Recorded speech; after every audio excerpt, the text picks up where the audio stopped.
it's so hot today?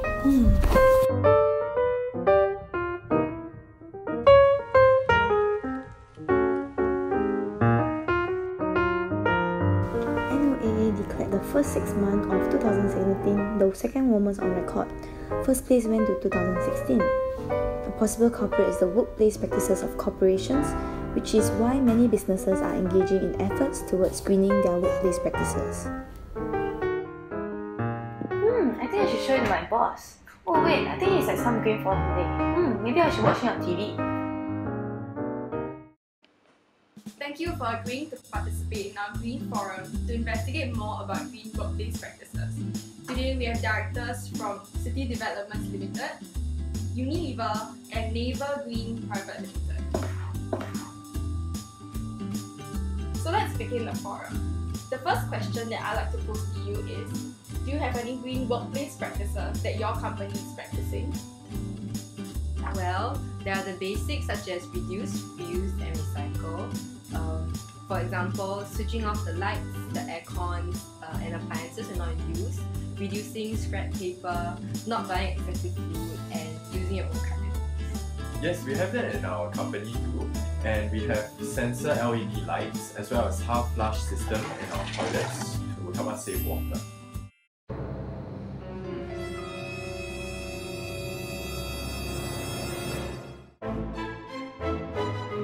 Hey boss, you got t-shirt or not? Sure, I have.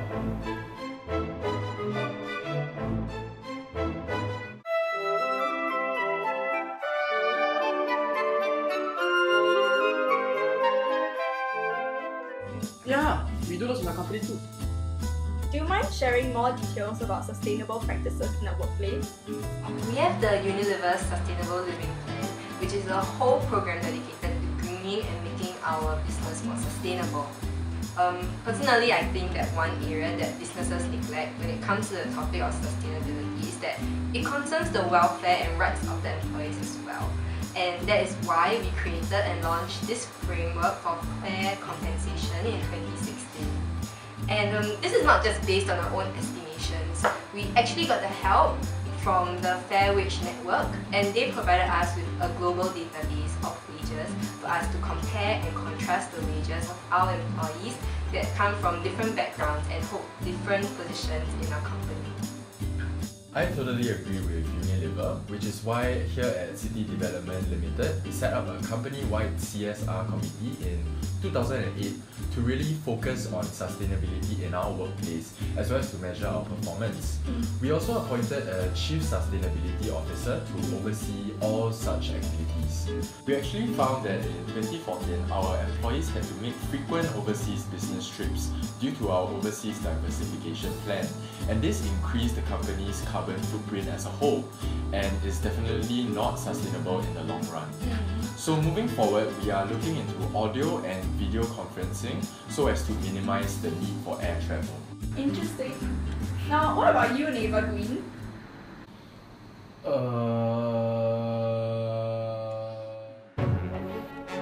Wow, so late already ah. Guys, so late already, why are you still here? Let's go. Fuck up. Hey, shouldn't we off the lights and the aircon? Never mind. We'll be coming back tomorrow anyway. Okay.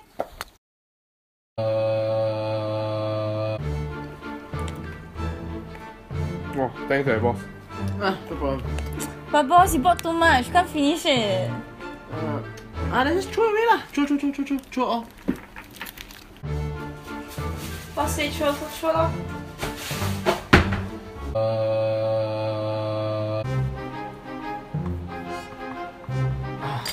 Wrong. Next. Let's stop again. Can I reuse it? Nay. Next.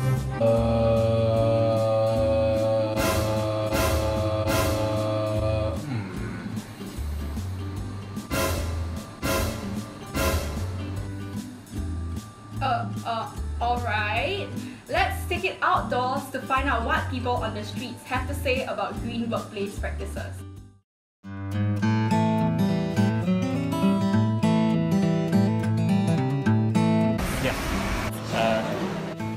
Yeah.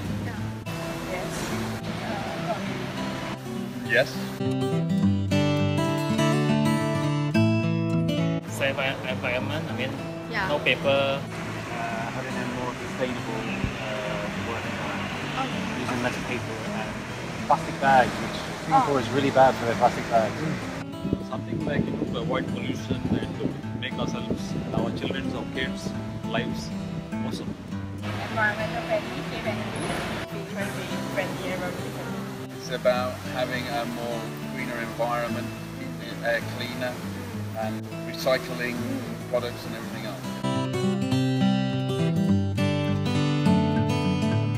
We try to do less paper. We try and do better with the air conditioning, so it only comes on at certain times. I think we do like try to discourage printing, having the plastic metal. The recycling bins. Recycling. Okay. But do you actually use them? Try to, especially when we are here. Yeah, surely they must be following it. I think they do all this recycling of the papers for the printout so that we don't waste it and throw it in the dustbin. Normally, we have this auto functioning in the washrooms. Whenever we go out, the light just automatically. Yeah, we don't print unnecessary papers. Okay. We try to turn off light, let's say that natural sunlight. Mine? Yeah. No.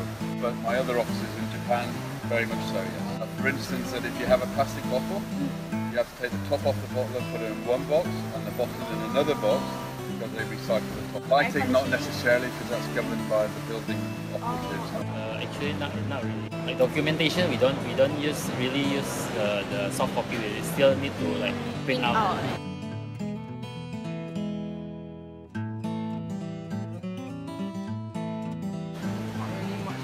If it's the central aircon and probably the lights, but then it's really based on like individual whether you practice like your green habits and all that. In Singapore, or maybe recycle would be the best thing, but it's not very big. Everything just chucks it in the same box. So if I went green, I'd start going recycling first, and then work your way from recycling into maybe longer lighting, not LCD, hydrogen. You have to turn off all the electricity on Earth Day, for example. Make sure turn off the aircon like after finish work. Doing a new air conditioning system, which is cold shut water, down. right? Yeah. In Singapore, we stop using so many plastic bags. We get plastic bags for everything. Even for your coffee, you get a plastic bag. Why do you need plastic bags? Now back to the forum. What do you think are some advantages and disadvantages of having green practices in the workplace? So one of the main advantages is that it has been proven that employees working in companies that are environmentally sustainable are actually more happy and productive. This translates to better efficiency in the workplace, which in turn benefits the company and the business too. Yeah, I agree with CDL, and I think that the disadvantages of having sustainable practices would be actually the reluctance on the employee side, because they might not be actually used to going the extra step to bring their own utensils to the office or cycling to work, and all these need time and education so that they can slowly inculcate the value of sustainability amongst themselves. However, once the result starts to show, then I think it will be very rewarding for the company. Correct. Actually, I agree. What is it?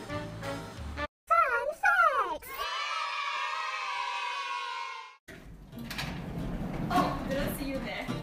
Just by doing simple actions like switching from regular light bulbs to LED or fluorescent light bulbs, or switching the air conditioning to 25 degrees will also help to lower energy consumption costs.